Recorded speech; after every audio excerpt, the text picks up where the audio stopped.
सन्माननीय विद्यार्थी या विद्यापीठावर उपस्थित सर्व मान्यवर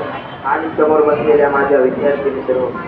मी जयवर्धन श्रीमंत पाटोळे विद्यानिकेतन क्रमांक 19 चा विद्यार्थी आपल्या समोर 26 जानेवारी प्रजासत्ताक दिनानिमित्त बोलण्यासाठी उभा आहे। आज प्रजासत्ताक दिनानिमित्त तिरंगाला सलामी देत असताना शहीदांना वंदन करून त्यांनी दिलेल्या बलिदानाची जाणीव तर आपल्याला आहे आणि म्हणूनच मला एक उदाहरण या ठिकाणी प्रकर्षाने सांगावंसं वाटतंय। एकदा एक जवान सुट्टीसाठी आपल्या गावी आला होता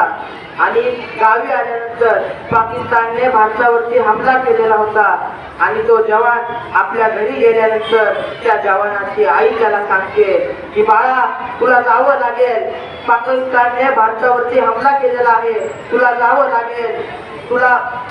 तुझं कर्तव्य पार पाडायचं आहे, या मायभूमीवरती हल्ला करणाऱ्या शत्रूंवरती तुला तुटून पडायचं आहे आणि लक्षात ठेव बाळा, हे सगळं करत असताना तुला तुझ्या आईला देखील भेटायला घरी यायचं आहे। त्याच वेळी त्या जवानानं आपल्या आईच्या गालावरनं हात फिरवला आणि म्हणाला की हो आई, मी माझं कर्तव्य पार पाडणार आहे आणि तुला भेटायला देखील येणार आहे। एक तो इस देश का तिरंगा मैं लहरा कर आऊंगा, या उसी तिरंगे में लपेट कर आऊंगा, लेकिन घर जरूर आऊंगा म्हणा। ही देशभक्ती, ही देशनिष्ठा त्या जवानाच्या मनामध्ये होती आणि म्हणून हे स्वातंत्र्याचं गोड फळ तुम्ही आम्ही टाकत आहोत।